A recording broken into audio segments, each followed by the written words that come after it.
Bienvenue à vous, chers téléspectateurs de Canal 7. Bienvenue à nouveau à votre émission de santé. Les hémorroïdes, vous en avez sans doute entendu parler autour de vous ou vous-même, vous avez déjà souffert justement de cette affection douloureuse et courante qui passe souvent sous silence par gêne. Ce problème, très intime d'ailleurs, est souvent l'objet de tabous car nombreux sont ceux qui n'osent pas consulter pour cette maladie.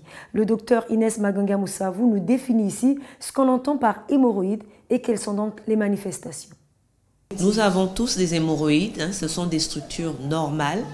Hein. Ce serait anormal de ne pas en avoir.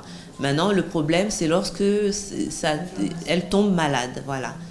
Et ça, c'est comme toutes les parties de notre organisme, notre corps, qui peuvent tomber malades.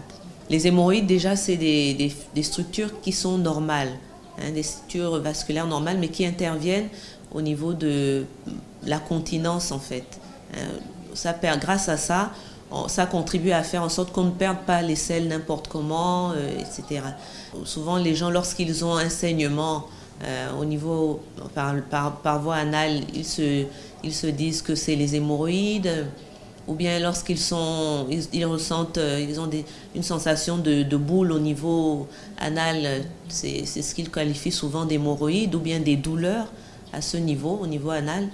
Ils qualifient souvent d'hémorroïdes. Bon, la maladie hémorroïdaire, hein, donc lorsque les hémorroïdes sont malades, peuvent se manifester effectivement par un saignement, par quelque chose comment dire, une tuméfaction, hein, quelque chose qu'on sent qui gonfle à ce niveau, mais c'est pas forcément ça. Il faut dire que les hémorroïdes, lorsqu'elles sont malades, c'est souvent parce qu'il y a une fragilité au niveau des structures qui soutiennent ces hémorroïdes-là. Et c'est souvent, en général, c'est les efforts pour aller au sel. C'est pas bon de pousser. Donc quand on pousse trop longtemps ou trop souvent, ça va fragiliser. C'est pour ça que c'est souvent les patients constipés qui ont ce problème-là, hein, qui souffrent des hémorroïdes, hein, dont les hémorroïdes sont malades. C'est souvent aussi les gens qui font une diarrhée, hein, parce que c'est dans ces cas-là que les hémorroïdes sont sollicités. Cette affection est extrêmement fréquente et sa prévalence atteint près de 30% de la population et augmente avec l'âge. Il faut retenir donc que les hémorroïdes, ces veines dilatées, se forment dans l'anus ou encore le rectum. Il est normal que ces veines se gonflent légèrement au moment de la défécation. Mais pour un patient souffrant donc des hémorroïdes, celles-ci restent dilatées en permanence. Environ un adulte sur deux âgé est atteint d'hémorroïdes qui gênent énormément sa vie. Lorsque l'inconfort se transforme en douleur intense, c'est donc qu'un caillot de sang s'est formé dans une hémorroïde et il peut arriver qu'il y ait également du sang au moment donc des selles.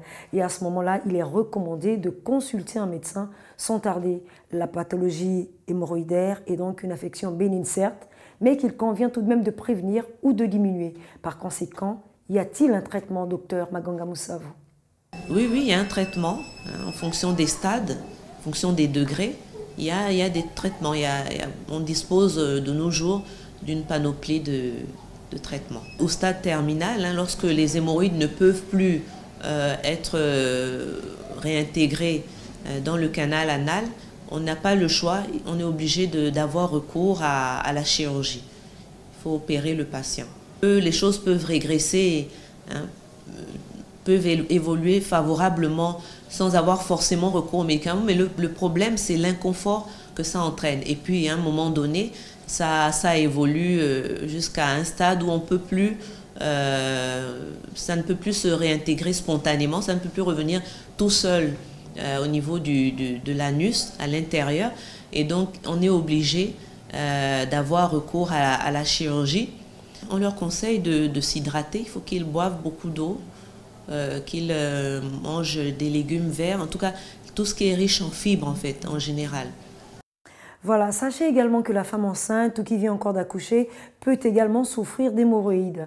Vous avez donc entendu les différentes recommandations données par le docteur Inès Maganga Moussavou. Lorsque la douleur des hémorroïdes persiste, rendez-vous tout de suite chez un médecin qui vous prendra en charge. Ne laissez pas l'affection hémorroïdaire gâcher votre vie. Le médecin est apte à soulager votre inconfort en vous conseillant d'augmenter votre apport en liquide, mais également en fibres.